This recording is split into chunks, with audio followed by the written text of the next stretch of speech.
The forest at night was a suffocating presence, its ancient trees twisted like skeletal fingers clawing at the sky.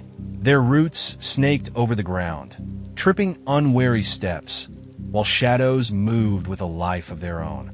For the crew of 4 railway workers, Sam, Eddie, Kara, and Luis, this grim stretch of wilderness had been a routine inspection site for years. Yet tonight felt different. "Tell me again why we're out here?" Eddie muttered, brushing aside a low-hanging branch. His flashlight cut a weak path through the fog, but it barely held back the dark. "Complaint from a hiker," Sam replied, his gravelly voice calm but clipped. "They said they heard noises. Could be a damaged section of track." Luis chuckled nervously, his breath forming clouds in the cold. "Yeah, noises. Like what?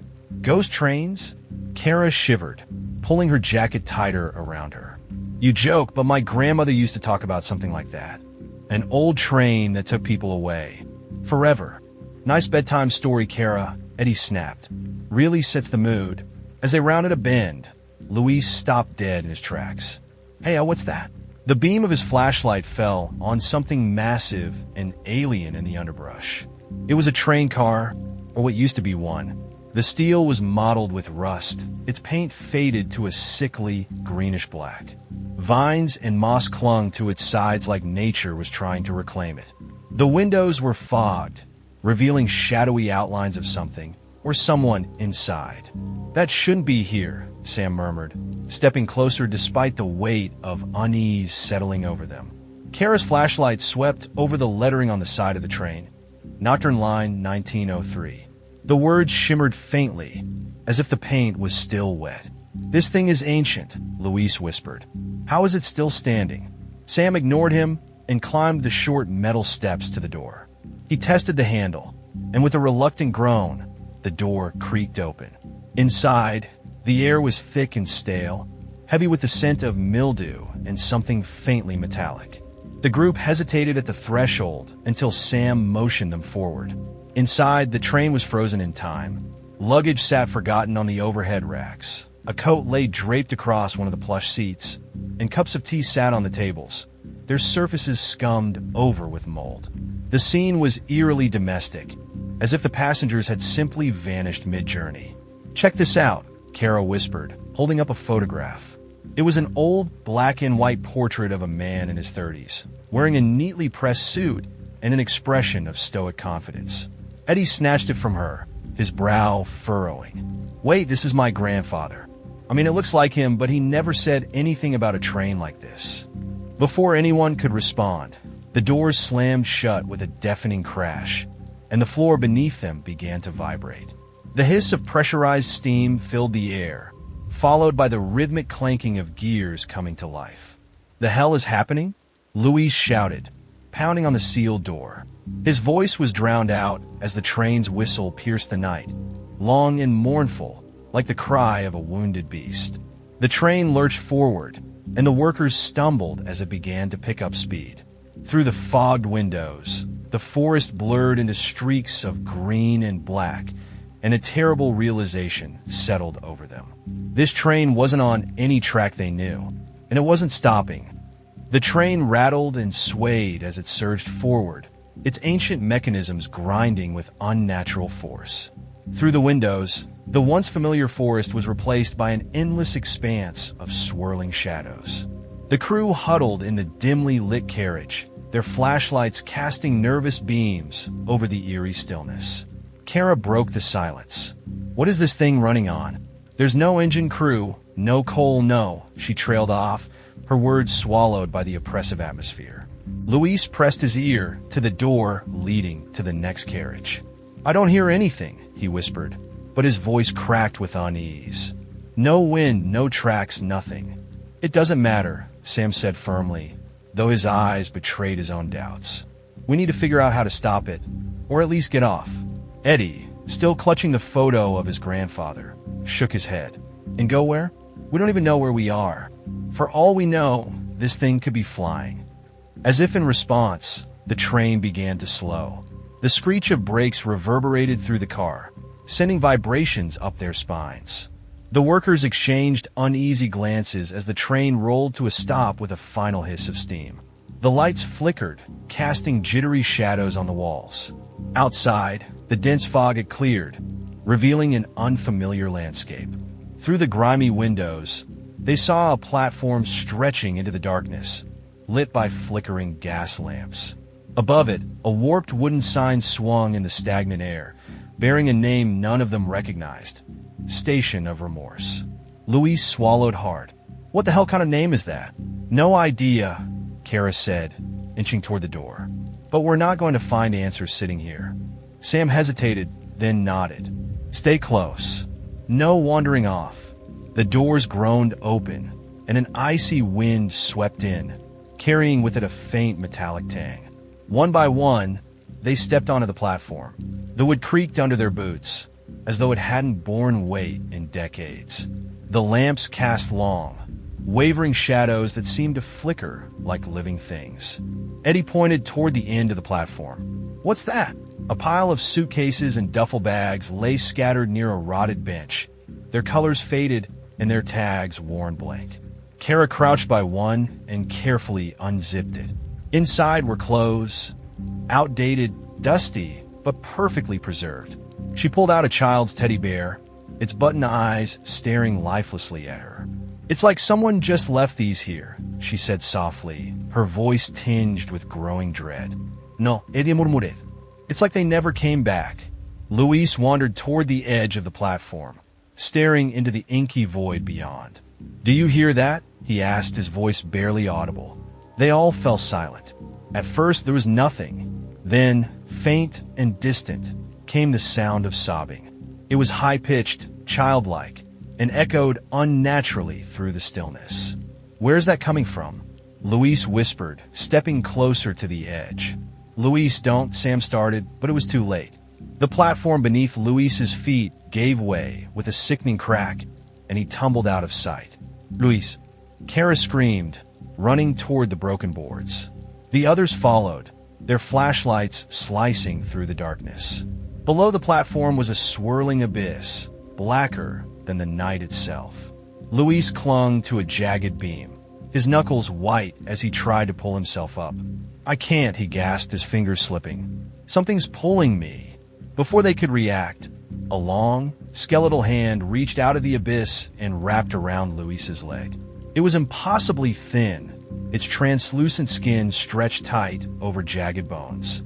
It yanked him downward with a force that defied gravity. No, help me, Luis screamed, but the hand dragged him into the darkness before they could reach him. Kara collapsed to her knees, staring at the void. The sobbing had stopped, replaced by an eerie silence. Get back on the train, Sam said, his voice hoarse and trembling. Now! Eddie hesitated, clutching the photo like a talisman. We can't just leave him. There's nothing we can do, Sam snapped, grabbing his arm and hauling him toward the open carriage door. Move! They stumbled back onto the train, and as if sensing their return, the doors slammed shut. The whistle blew again, long and mournful, and the train began to move. Through the windows, the Station of Remorse faded into the distance, swallowed by the swirling shadows. The three of them sat in stunned silence, their breaths coming in short, panicked bursts. What was that thing? Kara spit it. And why was it crying? Eddie stared out the window, his face pale. Whatever this train is, it's alive. And it's hungry. The train surged forward, faster now, hurtling toward the next station. The rhythmic clatter of the train's wheels was the only sound in the otherwise oppressive silence. Kara, Sam, and Eddie sat huddled together, their backs pressed against the cold steel of the carriage wall. The air inside the train felt heavier now, like it was pressing down on them. No one else leaves the group, Sam said finally, his voice sharp but shaky. We stay together no matter what. What about Luis? Kara whispered, her voice raw. Her eyes flicked toward the window as if expecting to see him running alongside the train, calling for help. Sam clenched his jaw. Luis is gone. The words hung in the air like a curse. Eddie didn't respond. He was staring at something farther down the carriage. His face had gone pale, his eyes wide with confusion. What's wrong? Kara asked, turning to follow his gaze. In the dim light at the far end of the car, a figure sat slumped in one of the seats. It hadn't been there before. The figure was draped in a tattered coat, its head bowed, and its face obscured by the brim of a hat. Sam rose slowly, pulling a wrench from his tool belt. "Stay back," he murmured. He crept toward the figure, each step echoing loudly in the otherwise silent car. "Excuse me," Sam said cautiously, his grip tightening on the wrench. "Are you?" The figure moved suddenly, jerking upright. The brim of the hat tipped back, revealing a face so pale it looked drained of all blood. Its eyes were sunken, the pupils wide and black. A thin smile curled its cracked lips. "Welcome aboard," it rasped, its voice dry and rattling like wind through dead leaves. Sam stumbled back, nearly tripping over his feet. Eddie and Kara gasped, but none of them moved closer. "Who are you?" Kara demanded, trying to keep her voice steady. "What are you doing here?" The figure's head tilted unnaturally to the side, as if considering the question. "I'm like you," it said slowly, its smile widening. "A traveler. But unlike you," it leaned forward, the shadows deepening the hollows of its face. "I've been here longer." Eddie found his voice, though it was barely above a whisper. "What do you mean? How long?" The figure laughed, a dry, hollow sound that made their skin crawl. "Time doesn't work the same here. You'll see. We're getting off this train," Sam said firmly, stepping between the figure and the others. "Whatever this is, we're not staying." The figure's laughter stopped abruptly. It straightened, its movements jerky and unnatural. "There's no getting off. Not for you. Not anymore." Sam raised the wrench threateningly. "We'll see about that." The figure didn't flinch. Instead, it leaned back in its seat and gestured to the window. "You'll find out soon enough." The train began to slow again, the brakes screeching like 1,000 nails on a chalkboard. Kara, Eddie, and Sam stumbled as the car lurched to a stop. Outside, another platform loomed out of the fog.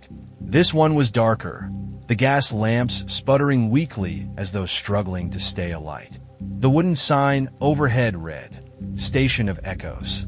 Eddie's breath hitched. "I don't like this." The figure stood, its body unfolding in ways that seemed physically impossible. It towered over them now, its hat nearly scraping the ceiling of the car. "You'll want to get off here," it said, its voice deeper, almost guttural. "This is where you'll see what you've left behind." "What the hell does that mean?" Kara snapped, but the figure was already moving toward the door. The workers exchanged glances, fear flashing between them.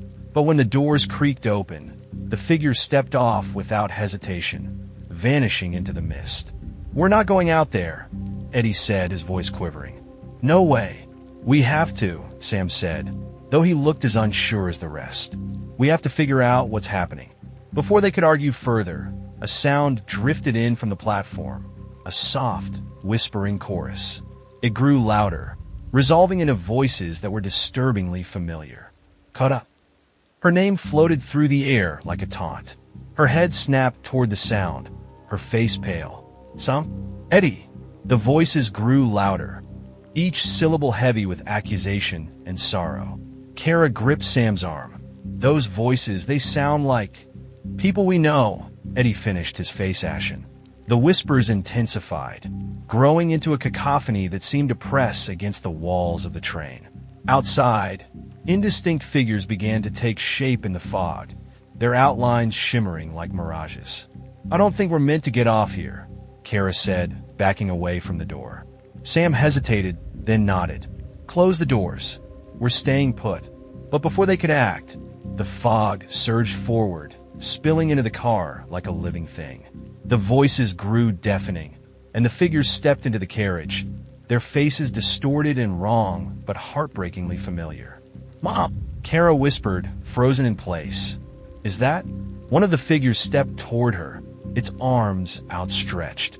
Sam grabbed her and shouted, "Move! Back to the next car now!" As they scrambled to escape, the last thing they saw was the figure from before, seated calmly on the platform, its inhuman smile gleaming through the fog. Sam slammed the door shut behind them, his chest heaving with the effort. The three of them collapsed in the next carriage, the faint whispers from the station of echoes seeping through the thin walls like water through a cracked dam. What were those things? Kara gasped, clutching her knees as she tried to steady her breathing. Eddie shook his head, his voice trembling. They look like people we know, people we've lost. His eyes flicked toward Kara. That was your mom, wasn't it? Kara glared at him, but her lower lip trembled. It looked like her, she whispered, but it wasn't her. It couldn't be. Sam leaned against the door, wiping sweat from his brow. That wasn't real. None of this is. It's, I don't know, something this train does to mess with us. But what if it was her? Kara asked, her voice cracking. What if I just left her? The thought hung heavy in the air, but Sam wouldn't let it linger. We can't think like that. Whatever's out there, it isn't human. It isn't real. It's just trying to keep us here. Eddie sat back, staring at the flickering lights overhead. The guy in the hat said we'd see what we've left behind. What does that even mean? What the hell is this place? Sam shook his head, his expression grim. I don't know, but whatever it is, it's feeding off us. Our fear, our guilt. He gestured toward the locked door. That station, it's meant to make us give up. Step off the train. And if we do? Kara asked softly. Sam didn't answer. He didn't need to. The train lurched forward, the sudden motion throwing them off balance. Kara's flashlight rolled across the floor, its beam catching on something in the corner of the carriage. She crawled toward it, curiosity overriding her fear. What is it? Eddie asked, noticing her hesitation. Kara held up a small suitcase. The leather was scuffed and worn, the brass clasps tarnished with age. But what made her heart stop was the luggage tag hanging from the handle. Scrawled in a neat, familiar script was her own name. No way, she whispered, running her fingers over the faded letters. This is mine. I haven't seen this since... Since when? Sam asked, moving closer. Since I was 8, Kara said, her voice trembling. I lost it on a trip with my dad. We were on a train, a rail train. Eddie's eyes darted toward the rows of luggage on the racks above them. What if, he swallowed hard, what if all of this is stuff people lost? People who ended up here? Kara opened the suitcase with trembling hands. Inside were toys, crumpled drawings, and a small journal. She flipped through the pages, each one filled with childish scrawls and doodles of stick figures. Her breath caught when she saw a picture of a train surrounded by dark scribbles. I used to dream about this train, she whispered. After I lost the suitcase, I had nightmares about it over and over. Sam grabbed her shoulder. That's not a coincidence. Whatever this place is, it's connected to us. The train began to slow again, the whistle screaming like a wounded animal.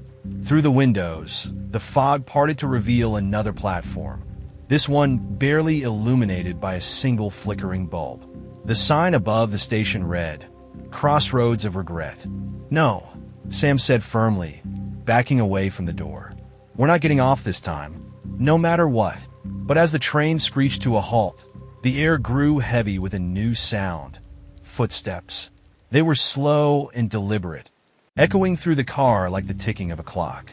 The three of them froze, their eyes fixed on the door to the previous carriage. The footsteps grew louder, and then a voice called out, You left me behind. Eddie's face went ashen. No, it can't be. Sam moved in front of him, his grip tightening on the wrench. What is it? Eddie's lips trembled as he stared at the door. My brother, he whispered. I left him. When we were kids, I ran, and he didn't make it. The door creaked open, and a figure stepped inside. It was a young man, no older than 16, with Eddie's same brown eyes and a fresh scar running across his cheek.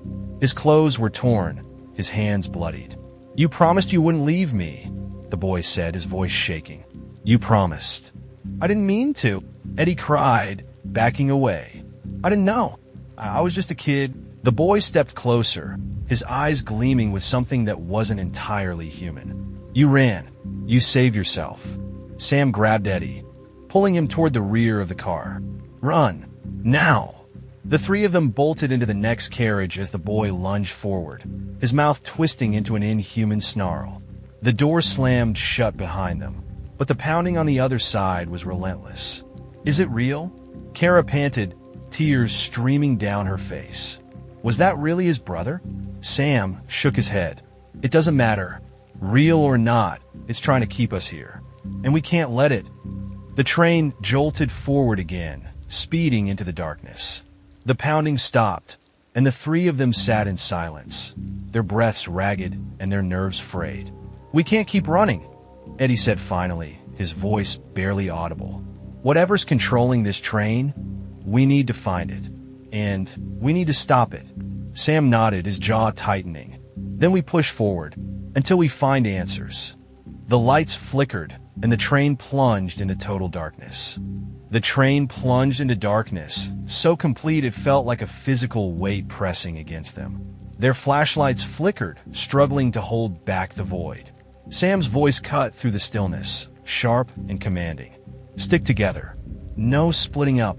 Kara and Eddie murmured their agreement, their voices thin and frayed. The air in the car was colder now, carrying the faint scent of burning metal. The floor beneath their feet vibrated slightly, like the heartbeat of a slumbering beast. This is insane, Eddie whispered. We're moving, but there's no noise. No tracks. How is this train even running? No clue, Sam said, his grip tightening on the wrench. But if it's moving, there's got to be a control room. Or conductor. We're finding it. Kara glanced nervously at the racks of luggage above them, expecting to see something, anything, shift in the shadows. And what if the conductor's like the guy in the hat? Or worse? Sam didn't answer, but his silence spoke volumes. They moved cautiously through the car, their flashlights sweeping over the rows of empty seats. Every so often, they caught a fleeting glimpse of something out of place. A reflection in the window that didn't match their movements. A dark smear on the floor that seemed to pulse and writhe when illuminated. Do you hear that? Kara whispered, stopping abruptly. They fell silent, listening. At first, there was nothing but the faint hum of the train. Then, from somewhere up ahead, came the faint sound of humming.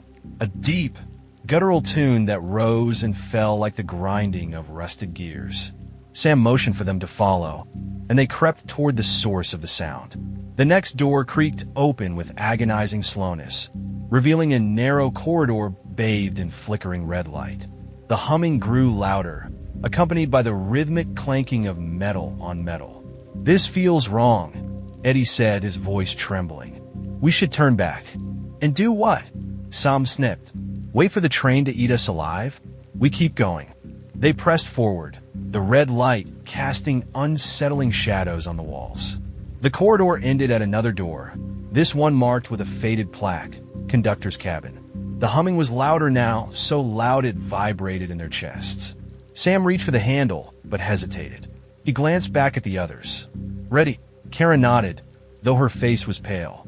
Eddie looked like he was on the verge of bolting, but he clenched his fists and gave a reluctant nod. Sam turned the handle, and the door swung open. The cabin was larger than it should have been, impossibly vast. The walls stretched into darkness, their surfaces lined with endless rows of rusted levers, gauges, and wheels. At the center of the room was a throne-like chair, cobbled together from jagged metal and splintered wood. Seated in it was a figure draped in tattered robes, its face obscured by a wide-brimmed hat identical to the one worn by the passenger they'd seen earlier. Welcome, the figure rasped, its voice grating and hollow. You've come far. Sam stepped forward, his knuckles white around the wrench. Who are you? What is this place? The figure chuckled to sound like grinding stones. I'm the conductor, and this is your journey. Our journey? Karasapat. We didn't choose this. Didn't you? The conductor leaned forward, the brim of its hat casting a shadow over its face. You've all boarded before, whether you remember or not. This train doesn't seek passengers. It finds those who have already chosen to ride. Some is stomach twisted. What the hell are you talking about? The conductor gestured lazily toward the walls. The red light brightened, illuminating countless framed photographs. Each one showed a familiar face. Kara as a child, standing with her suitcase. Eddie and his younger brother on a rickety bridge. Sam in his uniform, his eyes hollow and tired. "What is this?" Kara demanded, her voice shaking. "Why do you have these?" "This train is not bound by time or space," the conductor said. "It exists between, a place where memories, regrets, and choices come to rest. You've all stepped aboard before. Long ago. I never chose this," Eddie shouted, his fist trembling. "I'd never come here willingly." The conductor tilted its head. "Haven't you? Each of you carries a weight too great to bear. This train finds those who seek to escape it." Kara shook her head, her eyes glistening with tears. "You're lying. I don't want this." "Want is irrelevant," the conductor said, its voice growing colder. "This is what you are, and now you must decide." "Decide what?" Sam asked, his voice low and dangerous. The conductor extended a skeletal hand toward a massive lever at its side. "Every passenger faces the same choice. Remain aboard and continue your journey, or take control. Become part of the train itself." The air seemed to grow heavier, the red light pulsing like a heartbeat. Sam's grip on the wrench tightened, his mind racing. "We're not doing either," he growled. "We're getting off this train." The conductor chuckled again, a sound that made their skin crawl. "There is no escape. The tracks are endless, and your past will always catch up to you." Kara turned to Sam, her voice desperate. "There has to be a way out. There has to." Sam's jaw clenched as he looked back at the conductor. "You said this train finds people who want to escape their regrets. What happens if we stop running?" The conductor's laughter stopped abruptly. It leaned forward, and for the first time, they saw its face, or rather, the absence of one. Its features were blank, a smooth expanse of pale, sickly skin. "If you truly believe you can stop running," it said, "then prove it." The lever loomed before them, its surface slick with rust and grime. The choice was clear. Sam took a deep breath, his hand inching toward the lever. Sam's fingers hovered over the lever, the rough rust brushing against his skin. Every muscle in his body screamed for him to pull it, to make the train stop, if it would stop. But a deeper instinct warned him that whatever the conductor was offering wasn't salvation. "This is a trap," Sam said, his voice low but firm. "Everything on this train is a trick to keep us here." "And what if it's not?" Kara whispered, glancing at the endless photos lining the walls. Each face stared back at her, a haunting reminder of what they'd all lost. What if pulling it is the only way to end this? Eddie grabbed her arm, his expression frantic. "Don't! You heard what it said. It doesn't want us to get off. This thing is playing with us." The conductor tilted its head, its faceless visage somehow conveying amusement. "The choice is always yours," it rasped. "But beware, indecision carries its own price." The room trembled slightly, as if the train itself was growing impatient. The hum of the machinery grew louder, vibrating in their chests like the tolling of a massive bell. Sam stepped back from the lever, his eyes narrowing. "What happens if we don't pull it?" The conductor's voice was calm, almost serene. "Then the train continues, and your journey does not end." The words sank into the silence, heavy and suffocating. Kara's hand twitched at her side, her breathing shallow. "If we keep going," she said, her voice cracking, "what's waiting for us at the end?" The conductor didn't answer. Instead, it reached into the folds of its tattered robe and withdrew a small object. It placed the item on the armrest of the jagged throne with an almost reverent gesture. It was a pocket watch, its face cracked, the hand spinning wildly. Sam squinted at it and felt his blood run cold. The watch wasn't just spinning, it was rewinding. "That's mine," Sam said, his voice barely above a whisper. He stepped closer, drawn to the watch as if by an invisible thread. Memories surfaced, unbidden and vivid. Sitting in his father's lap as a boy, the watch gleaming in the sunlight. He'd taken it the day his father passed, a talisman to hold on to something that was slipping away. The conductor's smooth, featureless face turned toward him. "It is, and it is not." Sam stopped short, his pulse pounding in his ears. "What do you mean?" The conductor gestured lazily toward the endless rows of photos and items on the walls. "Everything here belongs to someone who boarded this train. Every regret, Every memory, every choice. You carry them with you, and yet they weigh you down. Kara stepped forward, her voice trembling. If this train is about our regrets, then what? We're supposed to what? Let them go. Letting go is one choice, the conductor said. But holding on is easier, isn't it? So many prefer to stay, to remain part of the train. Eddie's voice was a low growl. You keep saying people become part of the train. What does that mean? The conductor stood slowly, its tall frame unfolding like a marionette on tangled strings. It stepped aside, revealing a large, grimy window behind the throne. The glass was streaked with soot, but through it, they could see the length of the train stretching into the darkness. At first, it looked like a mechanical masterpiece. Cogs turning, gears grinding, pipes pumping steam. But as they stared, the truth became clear. The machinery was made of people.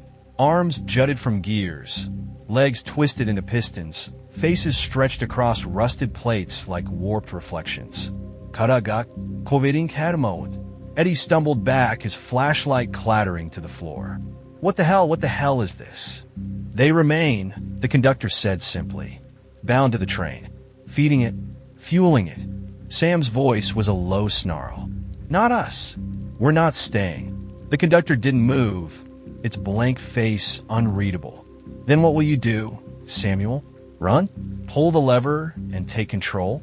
Or will you finally face the weight you carry? Sam's hand clenched into a fist. We're finding a way off this thing. Together. You believe that is a choice, the conductor said, stepping back toward its throne. But the train does not release its passengers easily. The room trembled again, the hum of the machinery rising to a deafening roar. The photos on the walls began to shift and blur, the faces twisting into grotesque parodies of themselves. The pocket watch on the armrest began to glow faintly, its hands spinning faster and faster. Run, Sam barked, grabbing Kara and Eddie by their arms. Now! They bolted for the door, the floor beneath them groaning like it was alive. The walls seemed to close in, the machinery grinding louder as if protesting their escape. Come back, the conductor called after them, its voice echoing through the endless corridor. You cannot outrun what you are. The door slammed shut behind them, and they stumbled into the next carriage. The air was thick with steam, the light dim and hazy.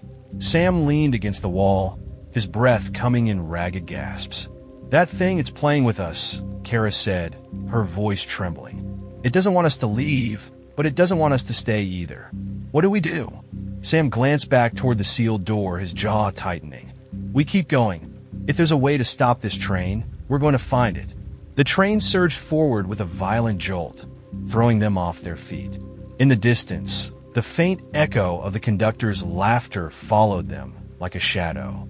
The train hurled forward with a speed that felt unnatural, the lights flickering erratically as if the very power of the train was struggling to hold itself together.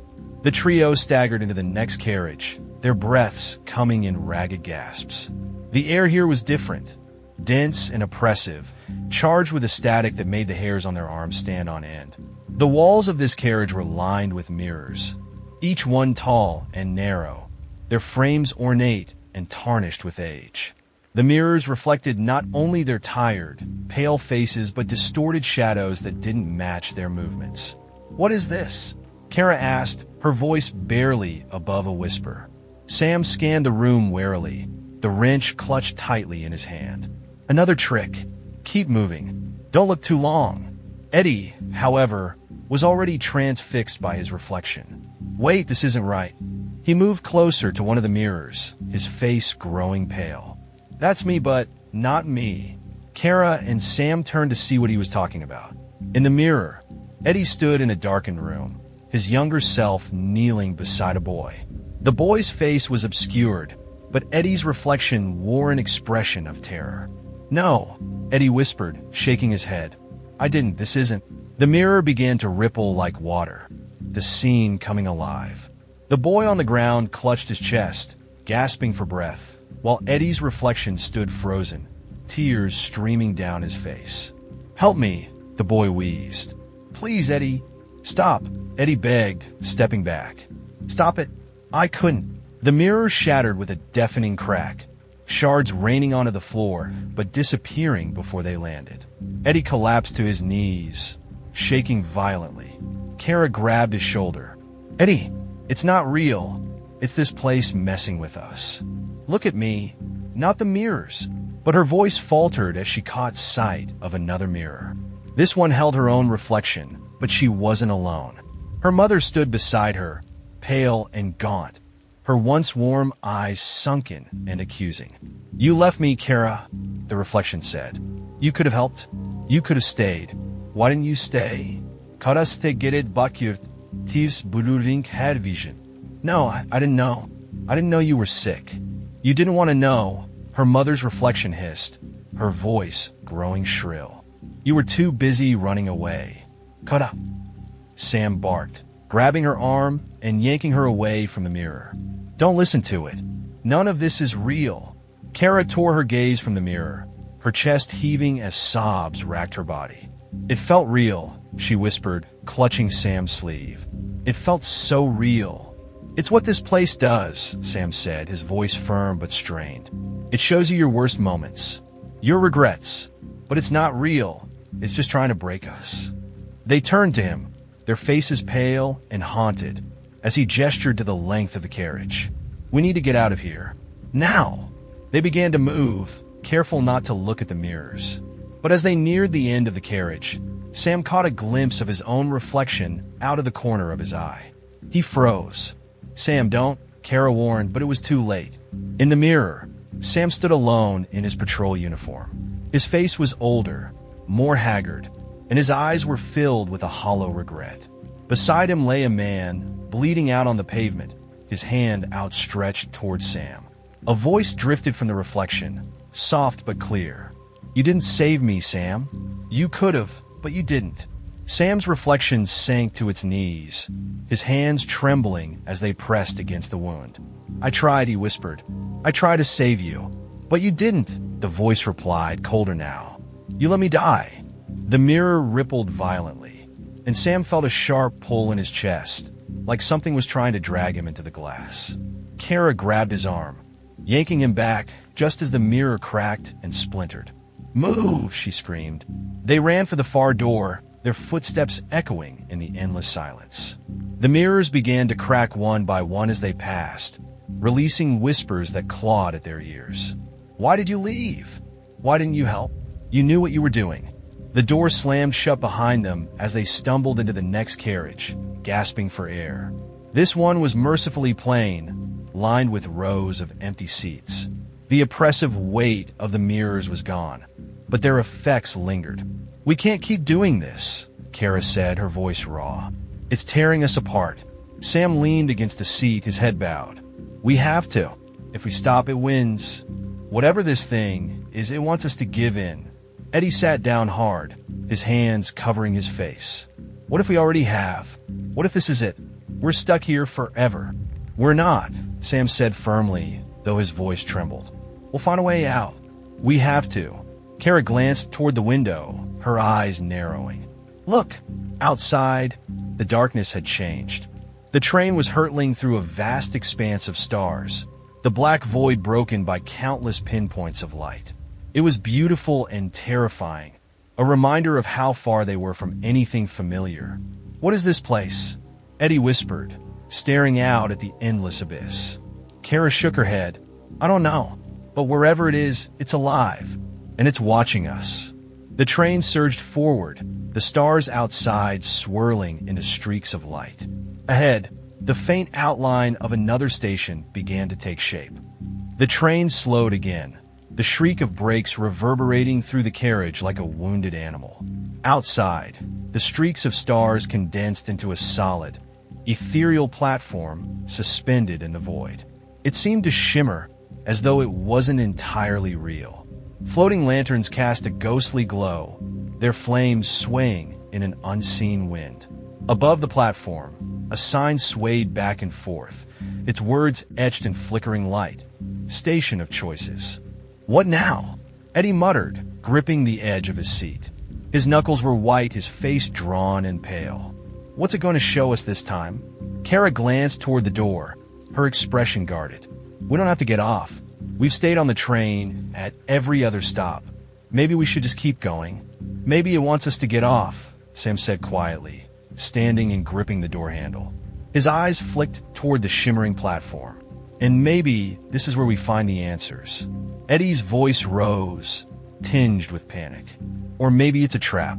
Every time we've gotten close to something, it's been a trick, a way to break us. Sam turned back to them, his voice steady but firm. Look, I don't know what's waiting out there, but we can't keep running. If we don't face this, we'll just keep going. Forever. Kara hesitated, then stood. I'm with you. Eddie stared at them, his breathing shallow. He looked toward the window, the glowing platform reflected in the glass. Fine, he said finally, his voice barely audible. But if this goes bad, I'm blaming both of you. Sam opened the door, and the three of them stepped onto the platform.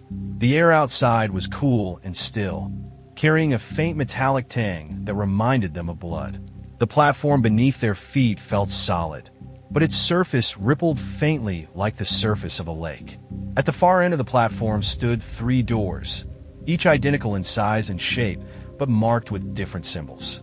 One bore the outline of a key, another a flame, and the third a hollow circle. Above the doors, an inscription glowed faintly in the air. Choose and be free. Choose and remain. Choose and forget. What does that mean? Kara whispered, staring at the inscription. Sam approached the doors cautiously, his boots echoing softly on the strange surface. It's another game, another test. Eddie pointed at the inscription, his voice rising. What kind of choice is that? Be free? Remain? Forget? None of this makes any sense. Kara moved closer to the door with the flame symbol, her hand hovering just above the handle. What if it's not a trick this time? What if this is the way out? Or a way deeper in? Eddie muttered, standing well back from the doors. Sam studied the symbols, his mind racing. The key, freedom. The flame, maybe a challenge? Or destruction? And the circle, forgetting, starting over. And if we choose wrong? Kara asked, her voice barely above a whisper. Sam didn't answer. He approached the door with the key, the one that promised freedom. His hand trembled as he reached for the handle. You don't have to do this, Kara said, her voice steady now. We can wait. Think it through. Sam shook his head. We've been waiting long enough. The handle was cold to the touch, and as Sam turned it, a wave of nausea washed over him. The door swung open, revealing a corridor filled with blinding white light. A voice, calm, monotone, and inhuman, spoke from within. Freedom requires the burden of truth. Enter and carry it. Sam hesitated, his heart pounding. He turned to the others. If this doesn't work. But before he could finish, Eddie shouted, Wait, and reached for the door with the circle. He yanked it open, revealing a dark void that seemed to suck all light into it. The same calm voice spoke again, this time from the circle door.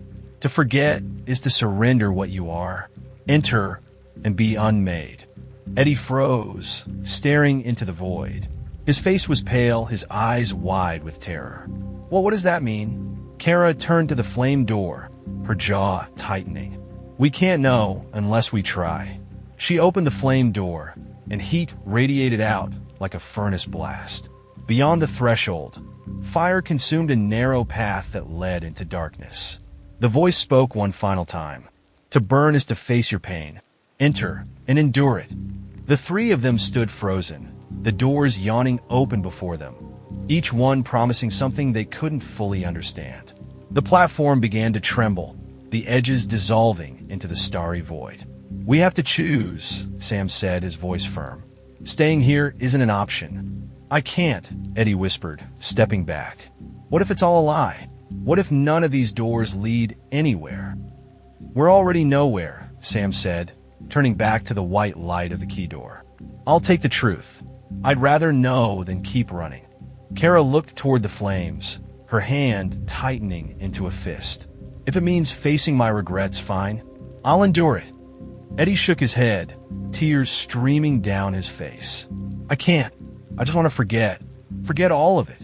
The three of them stood at their chosen doors, the trembling platform threatening to crumble beneath their feet. They exchanged one last glance, a silent farewell. Then they stepped through. Sam's eyes burned as he stepped into the corridor of blinding white light.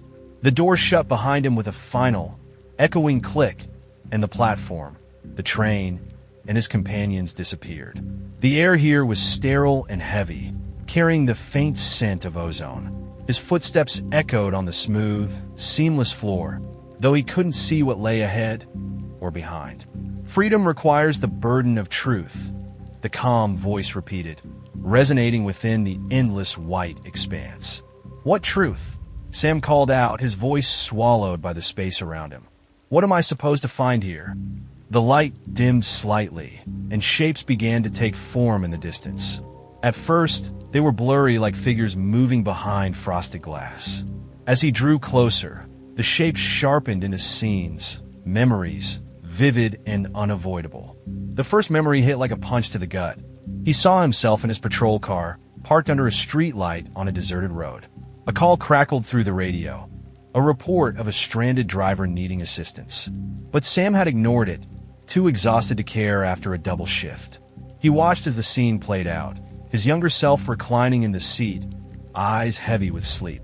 The memory shifted, the stranded car now a crime scene. Police tape fluttered in the breeze, and paramedics loaded a stretcher into an ambulance. The victim's face was obscured, but Sam knew who it was. A young woman who'd been attacked after waiting hours for help that never came. No, Sam whispered, shaking his head.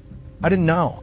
I didn't. You chose comfort over duty, the voice said, emotionless.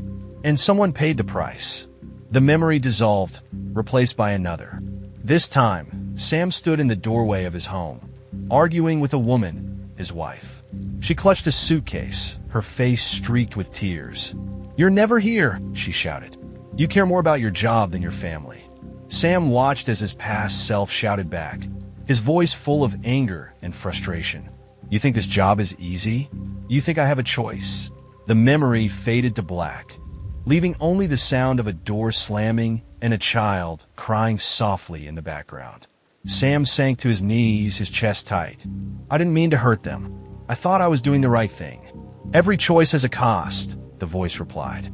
And freedom means accepting those costs. The light around him began to pulse, and Sam felt the weight of his memories pressing down on him. He'd always thought of himself as the hero, the one who did what needed to be done. But now, faced with the truth, he saw the cracks in his armor. Kara stumbled as she stepped into the inferno. Flames roared on either side of a narrow path, licking at her heels but never quite touching her. The heat was suffocating, her skin slick with sweat. To burn is to face your pain, the voice said, crackling like firewood. Endure, and you may emerge whole. The flames parted ahead, revealing a scene from her childhood. Kara stood in a small, cluttered living room, her mother sitting on the couch with a blanket draped over her frail shoulders. The younger Kara had her back turned, her hands gripping the straps of a backpack. I'll be back soon, the young Kara said, her voice brittle. I need some space. Her mother's voice was weak, barely above a whisper. Stay a little longer, please.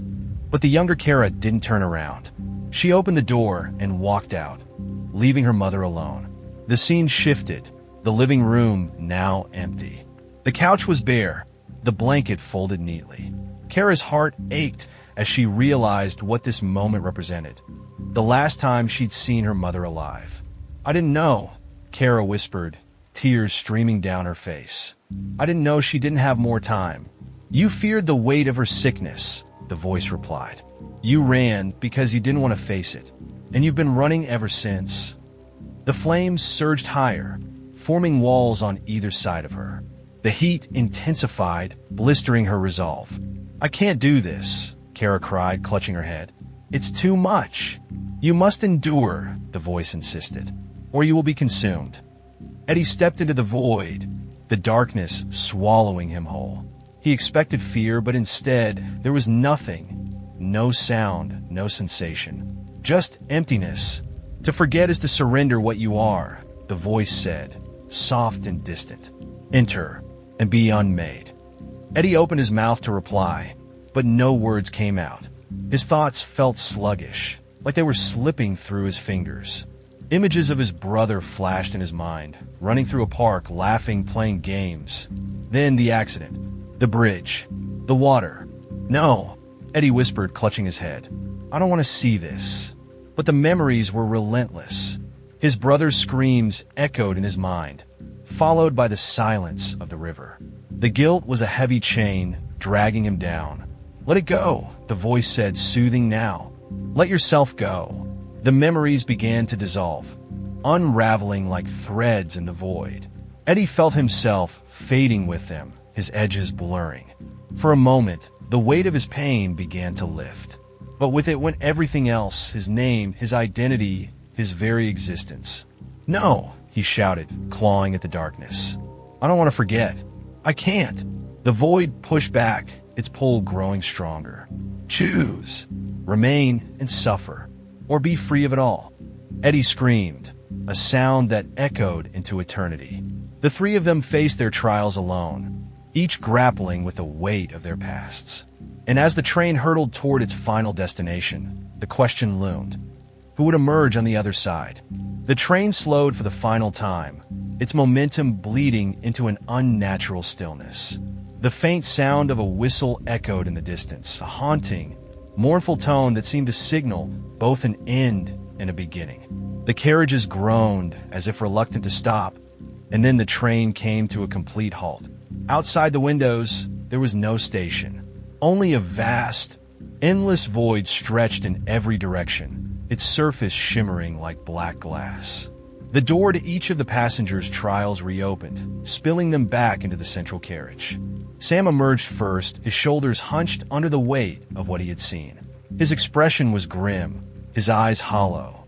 Kara stumbled in next, her skin glistening with sweat and her breath coming in shallow gasps. She looked at Sam, then at the empty door behind her. Where's Eddie? She whispered.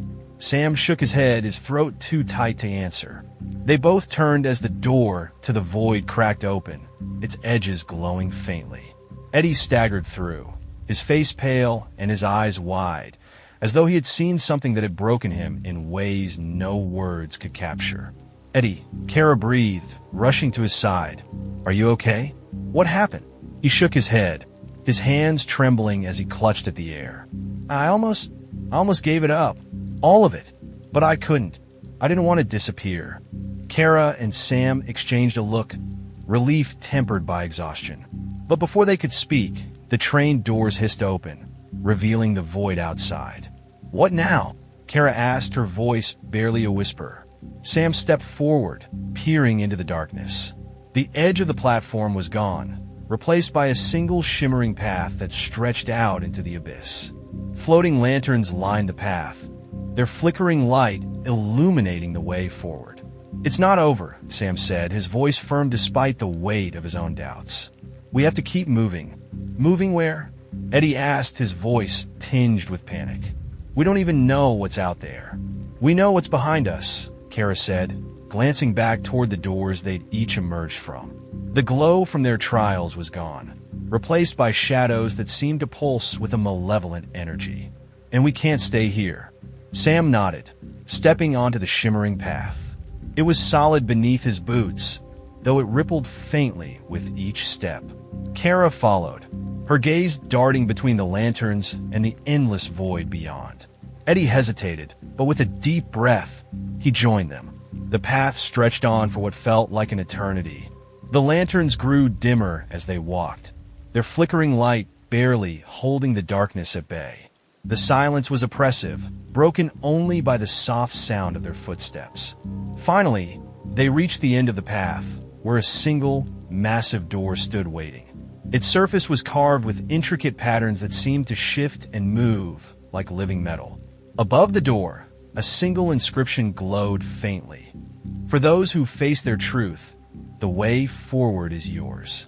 Sam glanced at Kara and Eddie, his face unreadable. This is it. What if it's another trick?